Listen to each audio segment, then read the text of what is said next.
Boa tarde, Camila. Boa tarde, pessoal. Tudo bem? Boa tarde, Laura.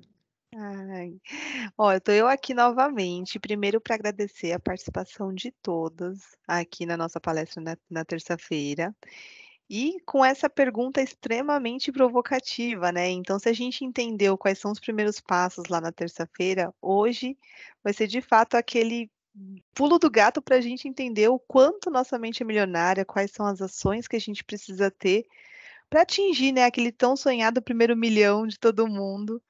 Então a gente conta novamente com a brilhantíssima palestra aí da Camila, com as orientações que ela nos traz, justamente para a gente entender o quanto temos essa mente, o que fazer para chegar lá, e talvez até perceber que não é tão complicado quanto parece, né, Camila? É só realmente a gente ter aí um certo um um um certo cuidado no dia a dia, e a gente consegue chegar lá, né, colocar intencionalidade nas nossas ações e no nosso dinheiro também para trabalhar a nosso favor, né.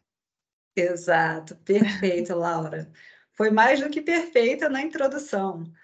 Acho que para a gente ter um objetivo, primeiro a gente tem que mudar a nossa forma de pensar, né? De lidar, principalmente cotidianamente com o dinheiro, né? A gente não pode pensar em ser milionária só daqui a 20, 30 anos, né? A gente tem que começar agora para plantar lá na frente. Sem dúvida, Camila. Então, deixo novamente todos aqui presentes com a ilustre presença aí da Camila, com as nossas orientações. Muito obrigada pela participação novamente e vamos junto, Cá, tô aqui sem perder nenhum minuto. Tá ótimo, então. Eu que agradeço. Bom, primeiro, boa tarde a todos e todas aqui presentes hoje. É um enorme prazer estar aqui de novo com vocês. E como a Laura trouxe para a gente, hoje o conteúdo é um pouquinho mais avançado, digamos assim. A gente falou um pouquinho na terça sobre conteúdos um pouco mais básicos de como iniciar. Agora a gente dá um salto, né? Vamos fazer de conta que na terça foi um supletivo e hoje seria quase que uma pós. Hoje eu vou trazer aqui algumas informações até fresquinhas para vocês e conto com a participação de todos, seja pelo chat, tem algumas perguntinhas também para conhecer um pouquinho de quem está online hoje e para quem não conseguir também assistir tudo ou só conseguir pegar alguns trechos, fico muito feliz que vai ficar gravado e as pessoas vão poder acessar depois também. Tainá? Oi, tô aqui, Cá. Perfeito, vou começar aqui então, tá bom? Tá bom. Vamos lá. Bom, primeiro, a primeira provocação, né? Você é uma mulher de mente milionária? Depois eu vou deixar aqui um comentário no finalzinho para ver se as- a mudança ela veio ou se a gente já tinha várias pessoas aqui participando que já tinham essa mente milionária, mas não sabiam muito por onde começar. Hoje a gente vai falar um pouquinho como é que a gente pensa, né, em termos de investimentos para você ter uma mente milionária, né? A gente pensa hoje, muita gente fala, né, em conquistar o primeiro bilhão de reais, mas hoje a gente tem um momento globalizado, né? Acho que não teve ninguém aqui que não soube o que aconteceu durante a pandemia. Foi um evento que impactou Estados Unidos, Europa, China, Japão, todos os países. E isso traz um impacto e uma reflexão muito forte. Primeiro ponto em que a gente realmente precisa ter organização financeira para poder navegar em diferentes momentos econômicos. E o segundo ponto é que o mundo é de fato globalizado, o que acontece, o que tem impacto no mundo realmente tem capacidade de afetar, principalmente todas as economias, de uma forma quase que única. Então, hoje, antes da gente falar de mente milionária, né, começar a pensar como mente milionária, e antes de ver as oportunidades também de investimentos, a gente tem que pensar em como está a economia global e doméstica, tá, daqui do Brasil, porque desse ponto a gente consegue partir. Quanto meu dinheiro consegue render nesse cenário turbulento? Será que tem como ter investimentos com altos rendimentos, ganhando aí 30%, 50% ao ano? Ou será que os investimentos hoje estão rendendo muito pouco? Isso é muito interessante para a gente começar a refletir sobre esse momento atual e olhar para frente também, já que a gente, para ter uma mente milionária, a gente não pode pensar só em investir e ganhar hoje. A gente tem que ter uma construção ao longo do tempo. Trazendo para cá, aqui para vocês, né, só para contextualizar como vai ser o nosso bate-papo de hoje, a gente vai começar falando um pouquinho lá de fora, como estão as economias, o que está acontecendo lá fora, que está impactando os mercados de renda variável. Aí eu vou falar um pouquinho mais sobre mercado financeiro, de fato. Depois trazer para cá para dentro, tá? Falar um pouco sobre Brasil, sobre a política monetária, sobre o novo governo, sobre impactos que isso tudo está trazendo para a nossa economia. E aí, por fim, trazer de fato o que a gente tem hoje de oportunidade para já começar a pensar com uma mente milionária. Vamos lá? Enquanto isso, a gente vai começar aqui, vou colocar aqui sobre economia global, mas primeiro eu vou fazer as mesmas duas provocações que eu fiz na terça-feira, até para conhecer quem está participando hoje aqui, tá? Primeiro, eu quero saber de vocês, quem já investe, quem já conhece sobre investimentos, pode marcar lá, sim ou não, e quem já possui investimentos, quais investimentos possui ou quais investimentos conhece, tá?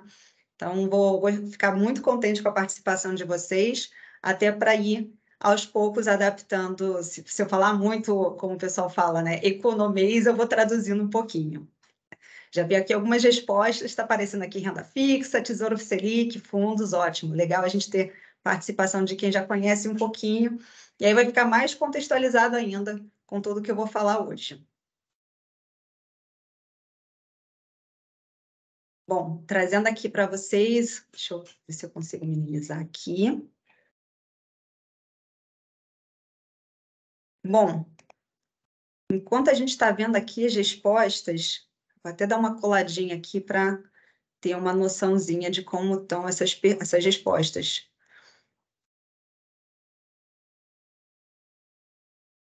Até para a gente ir acompanhando. Hoje o público está mais ou menos, né? Mais ou menos metade das pessoas participantes já investem, a outra ainda não. E aí quem já investe, principalmente em renda fixa, previdência, investimentos, legal. Vou trazer outra pergunta também, tá? Sobre inflação.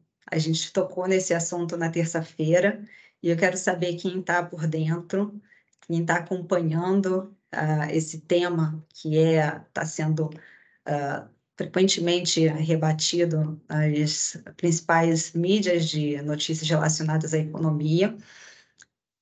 E eu vou ter uma noçãozinha de quem está aqui participando hoje, se está por dentro ou não dessa questão também.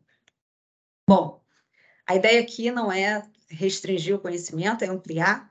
Então, o que eu quero trazer hoje, né? Vamos começar aqui para a gente falar um pouquinho sobre. Eu não sei se. Deixa eu. Acho que eu mandei aqui. Tainá? Oi? Como você está vendo aí a apresentação? Eu acabei de clicar aqui em algum outro ponto. Você está vendo. Tô vendo pano de fundo global. Tá, perfeito. Show. Bom, vamos falar aqui um pouquinho, né, sobre o que está acontecendo lá fora, para depois a gente contextualizar aqui dentro também. O que está acontecendo, né? A gente geralmente gosta de pegar como referência os Estados Unidos, porque hoje é a principal economia, globalmente falando, é a principal, é o principal mercado de ações, onde maior parte das empresas mundialmente comercializadas, mundialmente listadas, elas procuram o mercado norte-americano e é o principal termômetro também da economia global. Então, o que a gente está vendo hoje, né? O que está acontecendo hoje nos Estados Unidos? E até tem notícias recentes para trazer para vocês, tá? A gente tem passado por um aperto das condições monetárias nos Estados Unidos. O que é esse aperto? existe um ponto ótimo, digamos assim, entre inflação e taxa de juros. A gente falou um pouquinho, né, sobre a política dos bancos mundiais, falando nesse sentido, na terça-feira, de que os bancos centrais eles podem estimular a economia ou segurar a economia através dos juros. Então, o que a gente tem tido hoje de cenário, né, durante a pandemia, logo depois, né, depois do momento inicial de pandemia, a inflação ela começou a disparar no mundo, porque a gente tem ali, teve a China com lockdown, né, com fechamento total da economia, e depois que a China retomou a atividade, ela não retomou na atividade que o mundo precisava. Lembrando que a China é o principal exportador de matéria-prima, de commodities, isso acaba impactando todo mundo, não é só Brasil ou Estados Unidos, acaba impactando todo mundo. Então, nessa retomada, nesse caminho de retomada de China, a gente não teve uma produção como era esperado. E as pessoas voltaram a consumir e não tinham produto, né? A gente viu ali no auge da pandemia, por exemplo, um momento de crise dos chips eletrônicos, né? Carros não estavam sendo produzidos por conta da falta dessa matéria importante para o desenvolvimento, né? Para as construtoras de carros terem todos os equipamentos necessários sendo instalados nesses veículos. Então, com essa retomada devagar da China, a inflação começou a acelerar, né? O preço das coisas, né? do consumo, ele começa a aumentar de uma forma muito acelerada, que foi o que aconteceu lá fora. Tá? A inflação nos Estados Unidos chegou a bater patamar de 8%, 9% ao ano, agora está um pouco mais baixo. E com esse movimento, para conter um pouco essa inflação acelerada, a medida do Fed, que é o Banco Central dos Estados Unidos, tá? O Federal Reserve, ele foi elevando a taxa de juros. Tá? Só que elevar a taxa de juros tem um limite. Existe um ponto, entre aspas, ótimo ou máximo, em que acima daquilo acaba sufocando uma economia, né? Vamos pensar que os juros, eles fazem com que pessoas e empresas acessem ou não, ou acessem de forma mais barata ou mais cara, o dinheiro, que é o famoso empréstimo, crédito. Então, nesse movimento, a gente está vendo a expectativa ainda dos Estados Unidos terem que continuar aumentando a taxa de juros, só que hoje a gente viu uma aceleração no ano passado, só que daqui para frente a expectativa ela muda um pouquinho, né? Vocês vão vendo nesse gráfico, a curva ela começa a convergir, digamos assim, né? De que hoje a gente tem um cenário de taxa de juros mais alto, só lembrando, hoje, nos Estados Unidos, a taxa de juros está no patamar de 4,75 ao ano, e a tendência, né, a expectativa do mercado é que essa taxa ela vá reduzindo e convergindo para um ponto ótimo. Tá? Só que ninguém, segundo pesquisas econômicas, ninguém está vendo isso para, por exemplo, 2024, né? Está vendo isso um pouco mais à frente. Tá? Bom, por que isso tudo está impactando? Né? Se os preços continuarem subindo de forma descontrolada, vai ser necessário novos apertos, tá? Monetários nos Estados Unidos. Hoje, por exemplo, a gente teve uma notícia fresquinha, né? Por isso que eu disse que eu ia trazer algumas informações bem frescas. O Banco Central Europeu, por exemplo, nessa discussão de que até que ponto a gente reajusta a taxa de juros para conter a inflação, mas sem provocar uma recessão. O Banco Central Europeu hoje já aumentou em mais 0,5 ponto percentual a taxa de juros lá. Os juros praticados já está em 3,5%, sendo que eles estão com a inflação ainda mais alta do que esse patamar. Tá? E a gente começou o ano ainda com alguns rumores de China sobre ter ou não abertura total, né, ou interrupções na produção por conta de casos de Covid. E hoje a gente já tem a confirmação de que China volta à retomada econômica total, em termos de... não tem mais a medida de lockdown em vigor, só que conforme a China volte a produzir, dependendo do ritmo que ela volte a exportar, ela pode gerar mais ou menos inflação para o mundo, tá? Então, isso liga um sinal de alerta, porque o que a gente está vivendo hoje ainda pode ser, não é a realidade que vai acontecer nos próximos meses, isso ainda pode mudar. Então, por isso que os bancos centrais eles estão sendo muito cautelosos em começar ou não a redução de juros, tá? Então, isso já dá para a gente um termômetro de quanto o dinheiro pode render, ou qual é o custo do dinheiro lá fora, nesse momento atual. Até aqui, tranquilo? Temos, Tranquilo, Tainá, pode seguir. Não temos tá nenhum ótimo. comentário por Não enquanto. temos nenhum comentário, tá ótimo. Então, dado esse cenário lá fora, a gente vai falar um pouquinho sobre como isso reflete dentro da nossa economia, tá? Em termos, quando a gente pensa em termos de inflação, tudo que a gente está falando para lá, para Estados Unidos e Europa, para cá, para país emergente, como é a nossa realidade hoje, acaba sendo um pouco mais forte esse impacto de inflação. Legal. Vou pegar, Tainá, vou aproveitar aqui que apareceu uma pergunta, até antes da gente falar sobre Brasil. Surgiu para cá, para minha pergunta. Você pode ver para mim, Tainá? Sim.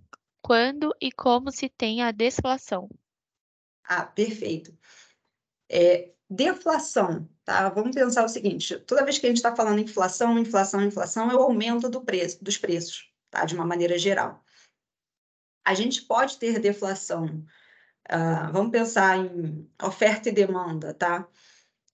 Toda vez que as pessoas procuram muito um determinado produto, tá? Esse produto sobe de preço e quando as pessoas deixam de ou contrário, né? Quando a gente tem muita oferta desse produto, ou seja, tem uma quantidade absurda disso disponível, a tendência natural é o preço dele reduzir. Então, se um preço é reduzido, isso pode gerar uma deflação, tá? Durante a pandemia, foi um momento, depois de anos, Brasil, nosso cenário político, nosso cenário econômico, melhor dizendo, ele é um cenário inflacionário, porque a gente depende muito de coisas lá de fora, tá? Principalmente matéria-prima relacionada a câmbio, a dólar. Então, toda vez que o câmbio se valoriza, isso aumenta também, impacta o nosso custo de vida. Só que durante a pandemia, por conta da política de lockdown, né, do fique em casa, em que todo mundo parou de consumir, parou de ir ao cabeleireiro, por exemplo, parou de comprar roupa, os preços foram abaixo. Então, quando a gente mede uma redução de preço entre meses, isso é uma deflação, tá? Isso é um exemplo de deflação.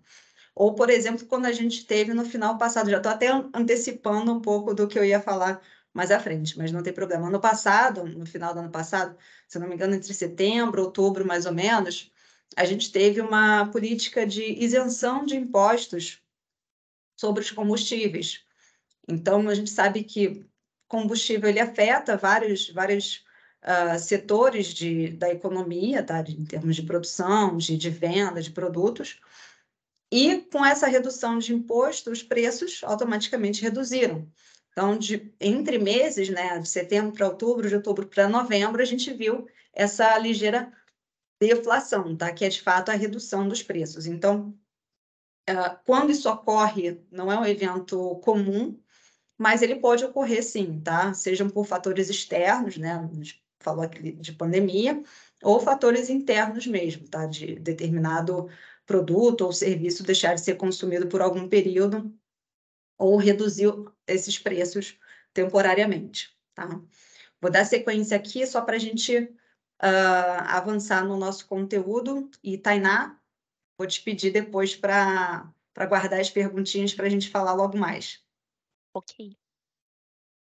Bom, falando um pouco, né, sobre a nossa realidade de política monetária versus expansão fiscal, e essa pressão sobre os juros, né? Quando a gente pensa sobre essa pressão sobre os juros e expansão fiscal, expansão fiscal aqui traduzindo, tá? É quando o governo ele aumenta os seus gastos, os seus custos. Então, políticas de auxílios, aumento de auxílios, projetos de assistencialismo, isso tudo gera uma expansão, né? Seria um aumento de gastos, de fato. Tá? E por que que isso mantém uma pressão sobre os juros? Tá? Hoje a gente está em um momento, se a gente for comparar Brasil com Estados Unidos está num patamar de juros a 4,75 e a inflação dele está um pouco mais alta, tá? Está em torno ali de 6% mais ou menos, anualizado. Então, lá os juros estão mais baixos ainda do que a inflação. Aqui, pelo contrário, a gente está com um cenário de juros muito mais altos, né, a 13,75, só que no acumulado, a gente está com a inflação acumulada em torno de 5,7%. Então, em tese, a nossa taxa de juros está muito alta em relação à inflação. Ou seja, em tese, daria para começar a reduzir a taxa de juros. Só que qual que é o receio? Hoje, quando a gente olha governo e política monetária, quem está responsável pela política monetária é o Banco Central, através do Copom. Tá? O Copom é um comitê responsável por aumentar ou não os juros. Enquanto o governo, ele fica ali com toda a agenda, o Ministério da Fazenda fica com toda a agenda de gastos, de desenvolvimento do país. Tá? Então, por isso que a gente está tendo essa dualidade hoje. O que o Banco Central hoje está falando e está trazendo de realidade? A gente não tem garantia de reduzir a taxa de juros porque a gente não sabe como vai ser essa inflação mais à frente. Pode ser que com o aumento dos gastos, né, a questão de aumento de políticas de assistência, aumento de Bolsa Família, por exemplo, isso tudo aumenta o dinheiro circulando no mercado e, naturalmente, o preço das coisas, preço de alimentos, ele começa a subir também por isso. Então, nesse momento, ainda está muito incerto até que ponto a nossa política de ajuste de juros ela pode ser reduzida ou não. Então, nas últimas 3 reuniões, se eu não me engano, a gente tem mantido o nosso Copom tem mantido a taxa de juros a 13,75%, a gente vai ver isso um pouquinho mais à frente. E olhando aqui para frente, né, nesse próprio gráfico, Tainá, me sinaliza, quando eu coloco o cursor aqui por cima do gráfico, você consegue ver também ou não? Conseguimos ver, sim. Ah, perfeito. A gente começa a visualizar, isso daqui era a expectativa da inflação até para esse ano, né? Para os próximos anos, né, a gente começa a ter uma expectativa de convergência, né, dessa inflação começar a ceder. Mas isso é olhando para cenários mais à frente, né, 2024, 2025. Hoje, no atual momento, a gente ainda não está, os economistas ainda não estão vendo esse momento de ceder de inflação se concretizando. E, bom, acho que vocês devem estar acompanhando, né, esse debate, né, esse impasse entre governo e Banco Central, mas é justamente isso. Existe, até se ter de fato, né, o próprio ministro da Fazenda está para anunciar o novo arcabouço fiscal, que é de fato colocar ali o que vai ser gasto, o que não vai ser gasto.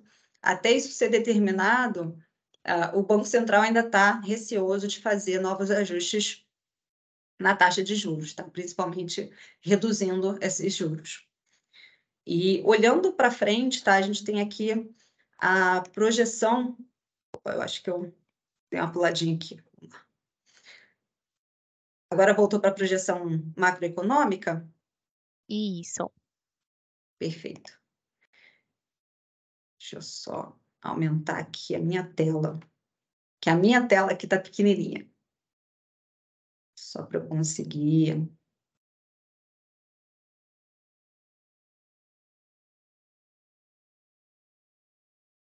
Bom, eu vou acompanhando aqui com vocês. Se eu falar... É que os números aqui para mim aparecem bem pequenininhos, mas se eu falar alguma coisa diferente, Tainá, você me corrige, tá bom? Tudo bem. Só porque a minha visualização aqui está pequena, eu não estou conseguindo visualizar. Essas projeções de macroeconômicas, né, são os principais indicadores da economia, elas são feitas pela área de research da XP, tá? Várias casas de análise, XP, Genial, os próprios bancos têm as suas áreas de pesquisa também, né, de estimativas econômicas, e aí, com base nesses dados, eles podem dar as suas opiniões, né, para que lado que a economia vai, o que vai acontecer. Então, os mercados, os analistas, eles estão olhando, né, o crescimento do PIB de uma forma muito retraída. Então, vocês podem ver nessa primeira caixinha em azul, até 2022, né? 2022, o PIB fechou com um crescimento de 2,9%, um pouco abaixo do anterior, mas para 2023 já há uma previsão, uma estimativa de crescimento um pouco menor, né? De cerca de 1% só. Em contrapartida, ainda tem a inflação, ela segue com estimativa de 5,5%, tá? Isso é até um fato curioso, tá? Essa inflação, ela não necessariamente ela está correlacionada com a expectativa de mercado, tá? Não sei, depois eu vou lançar aqui, deixa eu só, vou até aproveitar aqui para lançar mais uma pergunta. Quem aqui já conhece o relatório Focus?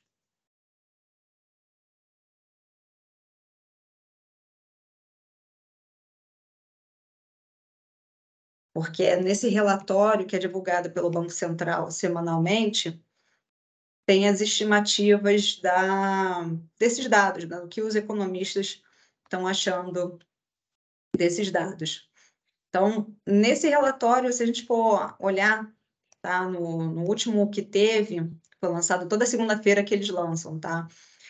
A estimativa do relatório Focus já traz uma expectativa de inflação um pouco mais alta do que a projeção da própria XP. Aqui na projeção da XP está em 5,5% de inflação para esse ano e no relatório Focus está em 5,9%. Então, semanalmente, os economistas vão revisitando esses dados de acordo com notícias, de acordo com novas informações, não só do Brasil, mas do mundo também, tá? E expectativa de Selic, a projeção da XP está um pouco mais conservadora, de essa Selic continuar no patamar de 13,75 até o final do ano, e no último relatório, os economistas já estão sinalizando uma ligeira redução para 12,75%, tá? Uma redução de 1 ponto percentual. Então, é uma redução ainda pequena, tá, à frente do cenário que a gente tem, porque o cenário todo, tá, em termos de andamento de economia, ainda está incerto, não é só aqui no Brasil. Como estava mencionando aqui, esse é um tema que está sendo debatido frequentemente por todos os países, principalmente os países desenvolvidos. Vou até retomar aqui um pouquinho, tá, falar um pouco sobre o relatório Focus. Vi que bastante, pelo menos de quem respondeu, colocou aqui que não conhece o relatório Focus.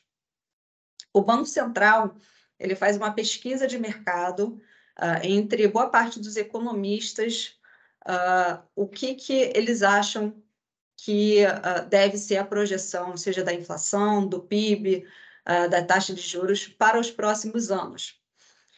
E os economistas estudam, né, se debruçam sobre esse assunto com base em diferentes notícias, em diferentes informações,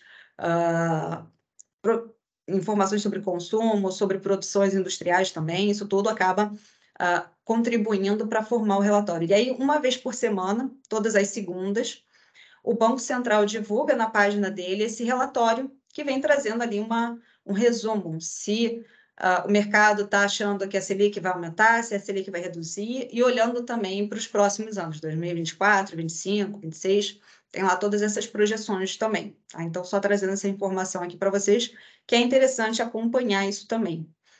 Tá, falei um monte aqui, mas vamos para o principal, né? Como que a gente investe nesse momento? Tá tudo muito incerto, ninguém sabe para onde vai a economia, se os países desenvolvidos vão continuar aumentando ou não a taxa de juros. Isso, de certa forma, é até benéfico, tá?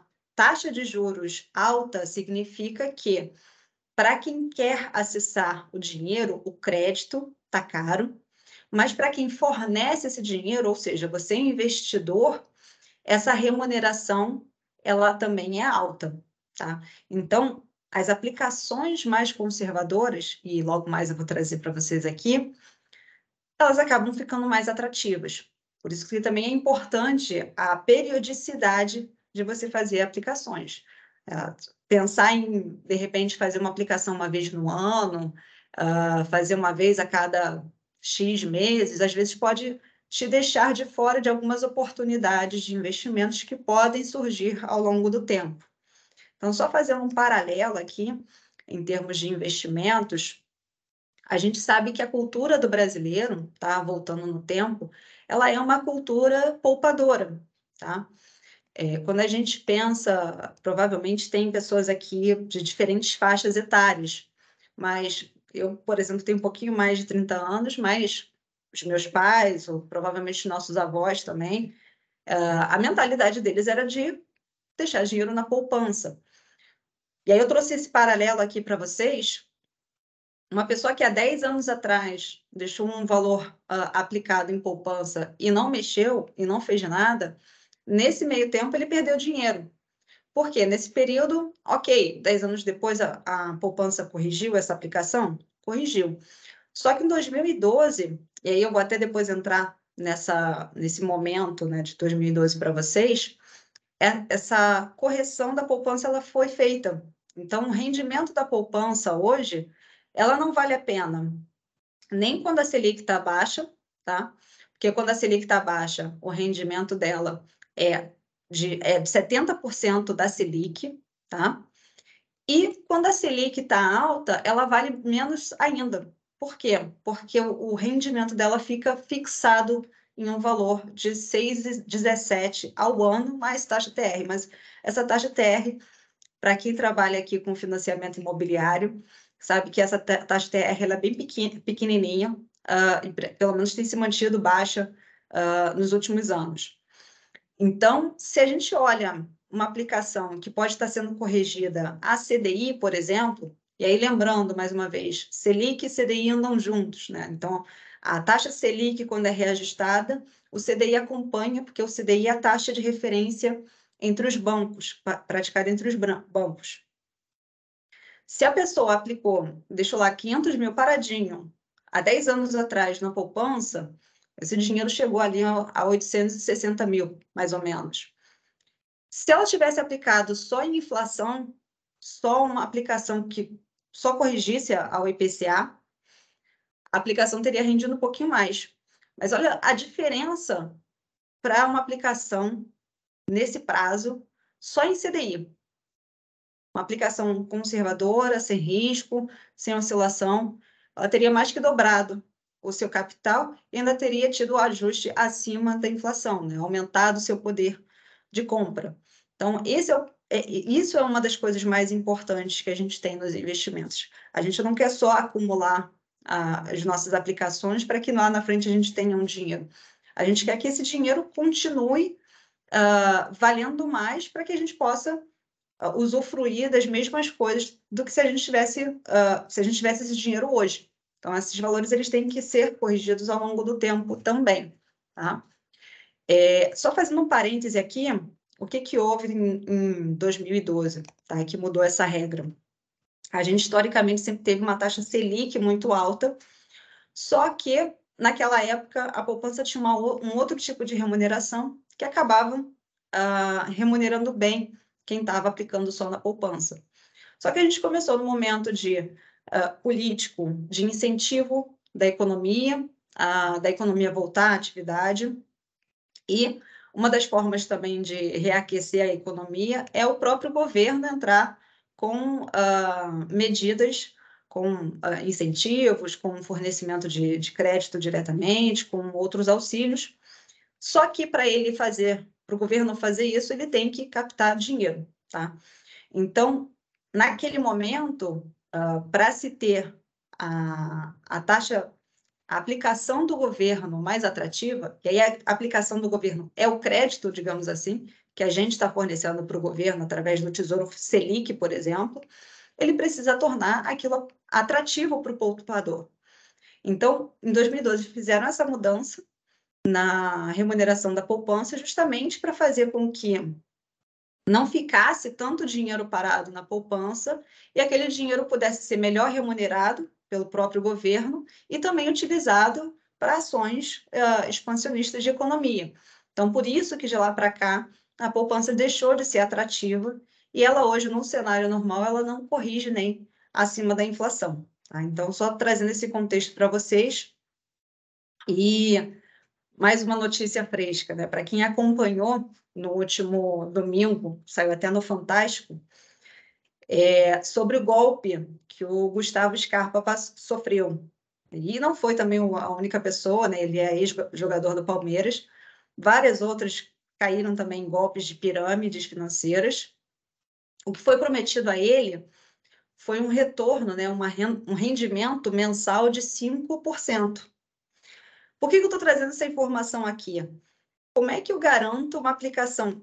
Vamos lá, contexto global, tá? Tanto lá fora quanto aqui dentro. A gente já falou sobre juros nos Estados Unidos estarem a 4,75 e o nosso momento hoje é de 13,75 ao ano, tá? 13,75 daria algo em torno de 1% ao mês. Como é que uma aplicação conservadora sem risco vai render 5 vezes mais que a taxa de juros do nosso país? Isso é um ponto de reflexão para vocês. Então, toda vez que vocês virem algum tipo de oferta de investimento com uma garantia de rentabilidade muito alta e constante, uma coisa é você ter uma aplicação de risco que em determinados momentos pode te dar uma remuneração, uma rentabilidade muito alta, e em outros momentos vai ter uma remuneração mais baixa ou até negativa. Outra coisa é uma oferta de um rendimento mensal com garantia muito alto. Então, acendam esse alerta, desconfiem caso ouçam ofertas desse tipo. Tá? Só trazendo também essa reflexão para vocês. Vou até aproveitar esse gancho. Tainá, tem aí alguma pergunta nesse meio tempo? Temos sim.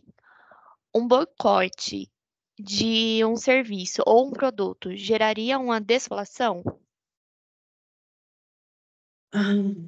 Um boicote de um produto ou um serviço se poderia gerar deflação. Isso. Um produto, um único serviço, eu acho difícil, tá? Quem foi que fez a pergunta, Tainá? Walter. O Walter, perfeito, Walter. É difícil ter esse impacto, porque vamos pensar o seguinte: como que a inflação hoje ela é medida, tá? Existem várias formas de se medir a inflação, e não é só uma única instituição que faz isso, é mais de uma. Existe inflação pelo IBGE, pela FGV e diferentes índices. Mas como que ela é feita? Tá? O principal índice, que é o IPCA. Eles pegam em vários estados, tá? Rio de Janeiro, Brasília, Curitiba e outros, várias cidades desses estados e vários produtos e serviços desses estados, tá? Então, um produto ou um serviço ser boicotado nessa gama dessa cesta de produtos e serviços, talvez faça pouca ou nenhuma diferença. Então, se a gente tiver uma coisa com deflação, mas todos os outros itens aumentando de preço, de um mês para o outro, esse pequeno produto ele não vai fazer diferença. Por exemplo, uma coisa que entra no cálculo do IPCA é o preço dos alimentos. Então, quando a gente tem, por exemplo, uma variação entre safra, condições climáticas que afetam, por exemplo, produção de milho, trigo. O trigo hoje, só para vocês terem uma noção, tá? Trigo e cevada, eles impactam a nossa inflação de alimentos absurdamente, porque você tem toda a linha de alimentos, temperos, bebidas também, que são principalmente a cerveja, né?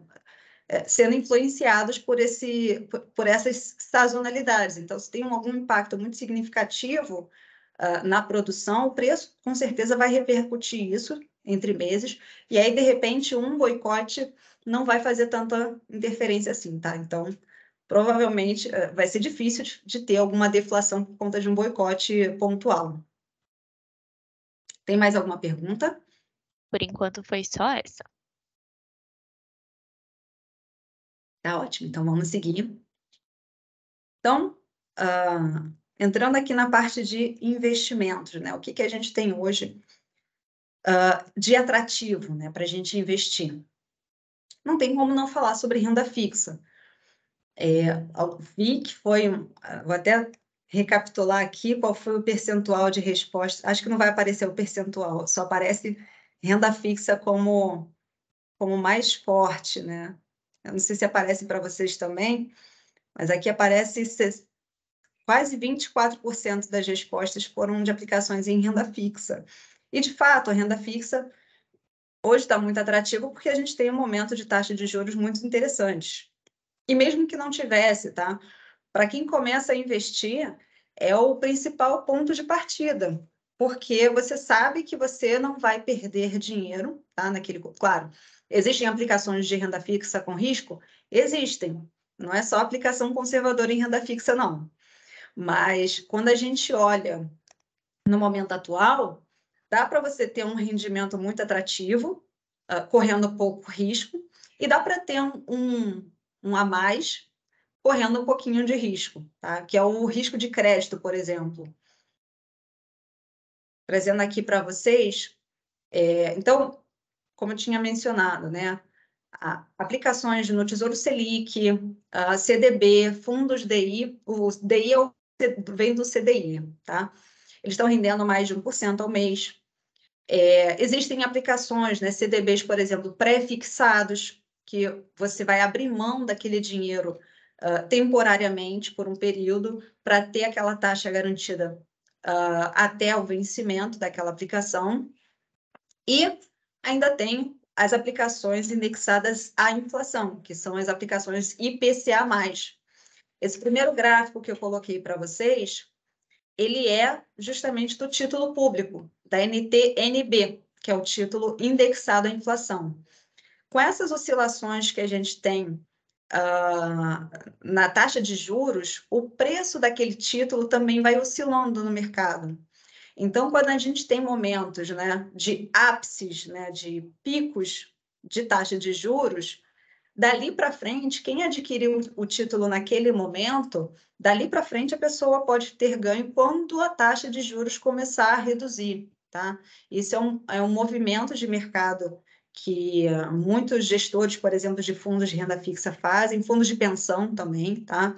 Fundo de pensão, eu não sei se tem aqui alguém que conheça, mas os fundos de pensão, eles são aqueles fundos de previdência fechados, como, por exemplo, o fundo da Vale, esses exemplos, tá? Então, nesses tipos de aplicações, nesses títulos NTNBs, eles são interessantes, tá? O preço deles não é fixo, o preço deles oscila, tá? Então, em determinados momentos pode oscilar para baixo, foi o que aconteceu na pandemia. Mas olhando para frente, como a gente tem um patamar de juros hoje muito alto, eu não sei se eu vou conseguir mostrar aqui no gráfico, porque para mim está bem pequenininho, tá? Mas se vocês virem ali a partir de 2016, deixa eu ver se eu consigo ampliar aqui para mim, para fazer o paralelo aqui no gráfico para vocês. Quem fez a aplicação ali no título público, na NTNB, deixa eu pegar aqui, ver se eu consigo rolar aqui para baixo sem sair da tela. quem fez a aplicação... sim, dá para a gente ver o movimento, né? De 2016 para frente, a gente viu a Selic reduzir. Tá? Ela foi reduzindo. Quando a gente chega ali em patamar de 2019, por exemplo, olha quanto se valorizou quem comprou o título em 2016, tá? Mais ou menos, vou colocar aqui apontar aqui para vocês, é mais ou menos esse salto aqui, ó. Enquanto a gente teve esse momento aqui de redução de juros lá atrás, o título, quem estava com aquele título comprado, daqui para frente se valorizou, tá? Então, são essas oportunidades que quem está olhando, às vezes, só mês a mês, não visualiza, mas quando se tem uma assessoria, um time de suporte junto, a gente consegue ver esses momentos de oportunidade também. Então, talvez a gente não tenha, pelo menos o que a gente está acompanhando é de não ter mais expectativas de alta de juros, tá? E à medida que os juros reduzam daqui para frente, quem tiver esses títulos hoje, que estão a patamares de IPCA mais 5%, IPCA mais 6%, por exemplo, lá na frente esses títulos tendem a se valorizar. Depois até coloquem aqui, se ficou claro, se teve alguma dúvida, que esse é um tema que não é um assunto muito trivial, tá? Qualquer coisa eu retorno aqui para falar para vocês sobre esse tipo de negociação de renda fixa no mercado. Trazer também para vocês aqui a possibilidade também de gerar uma renda passiva. Como que a gente gera renda passiva? Existem hoje aplicações no mercado em que você consegue receber certos pagamentos, digamos assim, através de dividendos mensalmente, tá?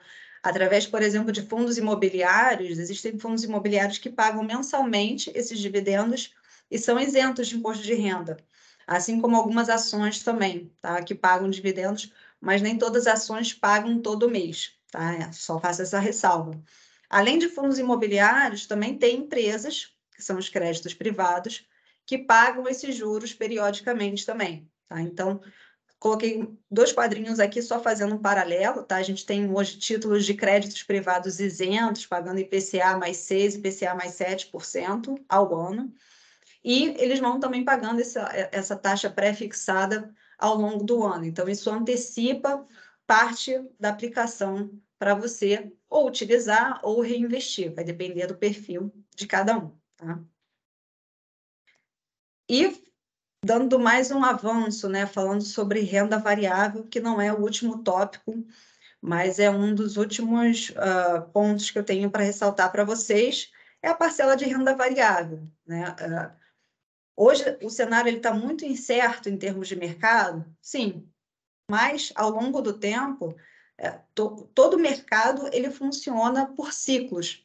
Então, vai ter a hora que renda fixa vai bombar, vai ter hora que renda variável vai bombar. A gente viu esse cenário ocorrer há pouco tempo, em 2019, pouco antes da pandemia. No Brasil, vou até voltar mais um slide, né? No Brasil, a gente estava no patamar de juros baixíssimos, a gente estava aqui em torno de 4%, 6% ao ano. E não tenho nem muito tempo. Então, nesse período, a gente estava no momento de plena economia, a Bolsa estava rentabilizando muito bem. Agora, a gente tem um cenário um pouco mais incerto por conta de todas essas questões que não são só relacionadas ao nosso cenário político, mas toda a economia globalmente falando também. Então, para quem pode abrir mão desse capital, tá, de parte do capital, olhando mais para o longo prazo, e quer ter esse perfil também mais agressivo, né? Não é para todo mundo, nem todo mundo tem perfil para ter esse tipo de aplicação na carteira, principalmente no momento atual. Mundialmente falando, tá? Não só Brasil, mas lá fora também, os ativos, as empresas que estão sendo negociadas no mercado estão sendo negociadas a múltiplos muito atrativos, estão sendo negociados abaixo do preço que as empresas valem, de fato. Então, isso torna a atratividade mais interessante. Fora questões de diversificação internacional. Quando a gente olha, esses gráficos estão um pouquinho desatualizados em relação... São do ano passado, tá? Mas o segundo gráfico, ele praticamente não mudou, porque a gente não teve novas empresas, novas ações sendo lançadas no mercado. Olhando os Estados Unidos, por exemplo, hoje ele tem, só os Estados Unidos, detém mais de 60% de todo o mercado de ações. Então, boa parte das empresas, globalmente falando, elas são negociadas no mercado dos Estados Unidos, que torna mais atrativo ainda ter exposição internacional. O Brasil não representa nem 1%, tá, desse mercado globalmente falando. Então, para quem olha longo prazo, diversificar fora do Brasil, né? Porque a gente sabe que Brasil a gente ainda fica muito suscetível a questões políticas também, né? Às vezes o presidente dá um espirro, já provoca oscilação na bolsa. Então é importante ter essa diversificação internacional também, fora a exposição a outra moeda, né? A gente sabe que dólar é a principal moeda, globalmente falando, e com todas as possíveis instabilidades econômicas que a gente tenha, falando de Brasil, é uma forma de você ter parte das aplicações expostas à valorização do dólar, que no curto prazo pode não estar fazendo muita diferença, tá? O dólar está indo a 5,20, 5,30 mais ou menos, mas olhando, se a gente olhar para trás o quanto o dólar se valorizou, isso pode trazer uma expectativa do dólar continuar oscilando também para frente. Vou pular só mais uma, só para a gente fechar aqui o conteúdo, já está quase que na reta final, tá? Não podia deixar, antes de encerrar aqui, falar sobre previdência privada. Eu vi que algumas pessoas já possuem previdência, tem uma série de vantagens, como eu tinha mencionado na própria terça-feira, mas o que é importante ressaltar, tá? A diversificação, vocês podem ter fundos de perfil conservador, né? Que nem essa linhazinha vermelha, né? Quase que um reloginho. Ou podem diversificar também, né? Ter fundos ali de perfil moderado, perfil agressivo, fora que dentro do fundo de previdência, né? Diferente do fundo comum. Eu não sei se aqui, daqui a pouco eu vou lançar algumas perguntas, Tainá, me ajuda depois a lembrar se o pessoal já conhece sobre o Come Cotas, tá? Na Previdência não existe come cotas, isso é mais um benefício para quem aplica e olha para o longo prazo. Tem a questão também do benefício fiscal, a gente pode tanto ter o abatimento de 12% no imposto de renda, naquela declaração anual que começou ontem, inclusive, quanto olhando no longo prazo, ter a tributação mais baixa, né, após 10 anos. A maior parte dos investimentos não tem essa possibilidade. E ainda pode funcionar também como um instrumento de sucessão, seja para os filhos, para os netos. Então, é bem interessante também por conta disso. E, por fim, eu quis deixar o melhor para o final, tá? Para fazer a minha apresentação. Mas ainda vou fazer aqui as perguntas, vou responder as perguntas, até porque eu quero ouvir um pouquinho mais de vocês. Bom, eu faço parte da Inova Investimentos, tá? O nosso escritório, a gente tem sede tanto no Rio quanto em São Paulo, e a gente hoje atende praticamente o Brasil inteiro e até fora. Somos escritório de assessoria, mas a gente também tem outros tipos de soluções tributárias, sucessórias, que também englobam questões de investimentos juntas com o nosso, no contexto dos investimentos dos nossos clientes. Vou deixar aqui também nessa tela o meu contato, minha apresentação. Sou assessora de investimentos já há alguns anos e minha paixão principal é realmente estar aqui fazendo isso, trazendo conhecimento, ajudando as pessoas a investir cada vez mais e melhor, tá? Que é o principal ponto. E vamos às perguntas, Tainá. Vamos, temos mais uma pergunta aqui do Walter novamente. Como saber se os fundos imobiliários estão com preços justos e se já não estão dando prejuízos no ato da compra? Ótima pergunta, Walter. Tem alguns sites que você consegue entrar que eles fazem um resumo das principais informações, só que aí você vai ter que procurar fundo imobiliário por fundo imobiliário. Aí vai depender de cada um. Mas ele tem o preço sobre o patrimônio, tá? Patrimônio que o fundo imobiliário possui. Nessa relação preço-patrimônio, quando o preço está acima, quando essa proporção ela está acima de 1, ele está sendo negociado acima do preço que ele vale. Quando ele está abaixo de 1, tá? Às vezes 0,8, 0,9, é porque ele está abaixo do que ele vale. E aí pode ter um potencial de valorização desse fundo imobiliário. Mas tem muitas particularidades dentro de cada fundo imobiliário, tá? Tem fundo imobiliário, por exemplo, que é uma carteira de fundos imobiliários, funciona muito parecido com um fundo. Tem fundo imobiliário que é de um único ativo. Então, às vezes, essas informações elas precisam ser mais pegas na vírgula, tá? Porque às vezes não é só o valor do patrimônio em si que precisa ser contabilizado. Mais alguma pergunta? Sim, temos mais uma pergunta. A Juliana perguntou como que funciona as famosas caixinhas do Nubank. Qual é o tipo de investimento dessas caixinhas? Essa pergunta é uma pergunta bem específica. Deixa eu até entender as famosas caixinhas do Nubank. Eu vou te pedir, Juliana, para me descrever um pouquinho o que seriam essas caixinhas, porque eu não estou por dentro dessas informações, tá? Eu não sei se é algum tipo de investimento. É isso que eu queria. A pergunta para mim não ficou muito clara. Se puder descrever o que são essas famosas caixinhas, já me ajuda, que aí eu consigo ver se eu respondo. Talvez eu não tenha resposta, tá? Talvez eu tenha que fazer uma busca também, porque até então não tinha ouvido falar nesse termo.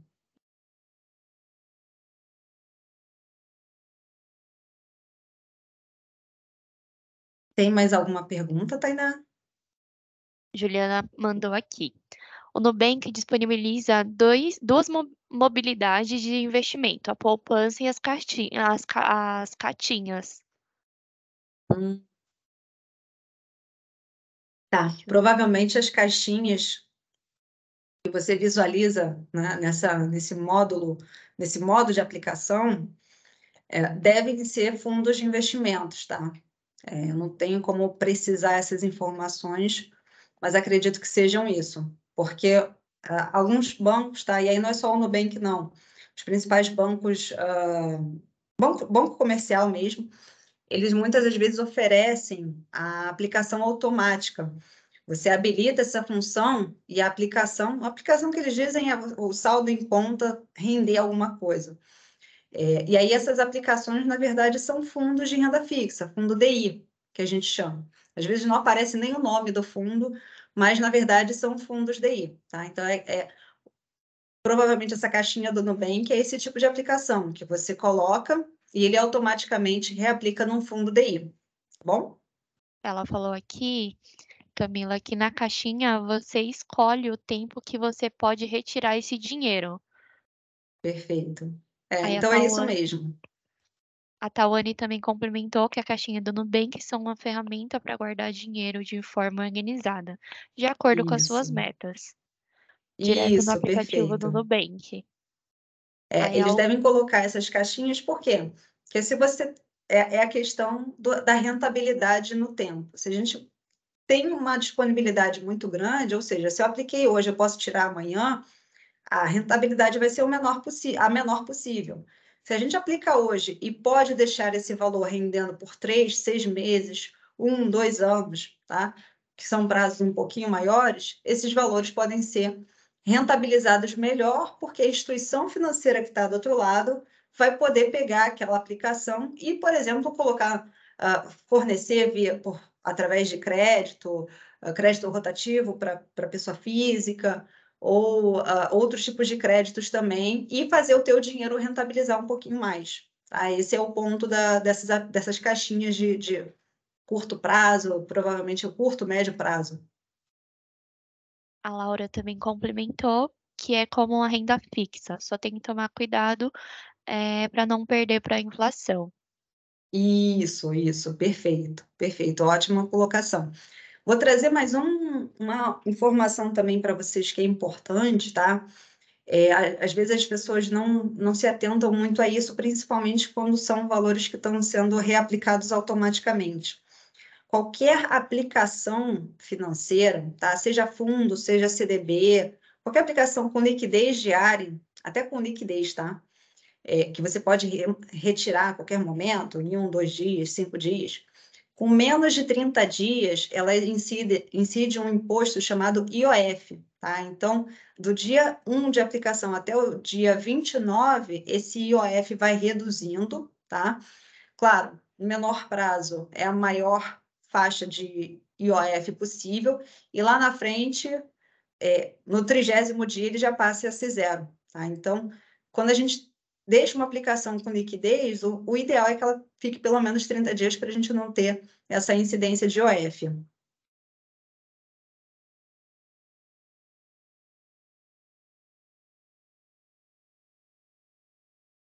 Bom, Tainá, temos mais alguma pergunta? Pergunta não, só a Tawane que complementou que esse tipo de fundo investe em uma renda fixa que contém títulos com investimento atrelados à taxa CDI. Isso. Atrelado ao CDI, tá? As aplicações com liquidez, tá? Com mais disponibilidade de acesso, elas são atreladas ao CDI. E quando a gente olha no histórico, tá? Histórico do CDI versus a inflação, IPCA, geralmente o CDI fica acima da inflação, porque é um instrumento justamente de controle da inflação. Ou seja, se a inflação começa a subir muito, essa taxa é reajustada para cima, e se a inflação começa a reduzir, o CDI também acompanha. Claro, eles vão ficar ali descompassados em algum momento, porque a inflação ela é quase que medida na hora. O CDI ele acompanha o reajuste da Selic, que é revisada a cada 45 dias. Tá? Então, essas informações são importantes, porque geralmente você vai ter no CDI já a aplicação sendo corrigida acima da inflação. Tá?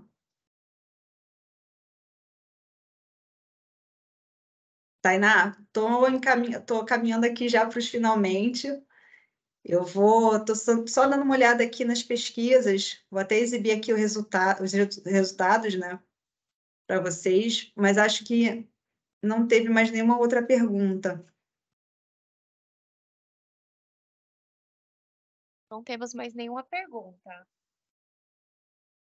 Gente, muito obrigada. Como eu tinha passado no último bate-papo, tá aqui os meus contatos, tá? Coloquei os 2 QR Codes para vocês, tanto do meu WhatsApp quanto do formulário que vocês podem preencher, colocar ali interesse em algum assunto específico para a gente entrar em contato depois também. E também tem o meu telefone, tem o meu Instagram para vocês acessarem. Lá eu coloco algumas informações também bastante relevantes sobre mercado financeiro, sobre investimentos, e espero estar auxiliando cada vez mais a vocês a terem, e não só, na verdade, não somente terem a mente milionária, mas serem milionários também, tá? Sempre pensamento no longo prazo, que com planejamento e execução dá para chegar longe sim. Camila, voltei para te agradecer por essa palestra maravilhosa, por explicar para nós, né, de quem não mexe com isso no dia a dia, entender a importância de você estar por dentro do mercado financeiro, entendendo o cenário não só do Brasil como do mundo, porque isso tudo influencia sim nas nossas finanças, né, e bastante. Muito. Então, muito, muito obrigada de novo por estar aqui comigo, com a gente, por fechar essa semana da saúde financeira da mulher. Quero agradecer a todos que estão presentes, principalmente as mulheres, e agradecer aí a participação de todos. Então, Cá, muito obrigada de novo. Quem precisar pode entrar em contato aí, os contatos da Camila. E já quero aproveitar, né, esse ensejo para chamar vocês. Na próxima terça-feira temos novamente mais uma palestra. Semana que vem vai ser a Semana da Saúde Jurídica. Então teremos muitas novidades aí. Estejam presentes aí na próxima terça-feira, às 10 horas, tá bom? E eu vou aproveitar também, porque é um tema quentíssimo. Nem fala, cara, é maravilhoso, né, a gente tem que entender os direitos da mulher, entender, né, quais são os nossos direitos. Então é isso, muito, muito obrigada, Camila, obrigada a todos, um ótimo restinho de dia, gente. Muito obrigada a todos também. Uma ótima semana para vocês. Obrigada, Laura. Um super beijo para todas vocês. Laura, Tainá também. Beijão. Beijo, beijo.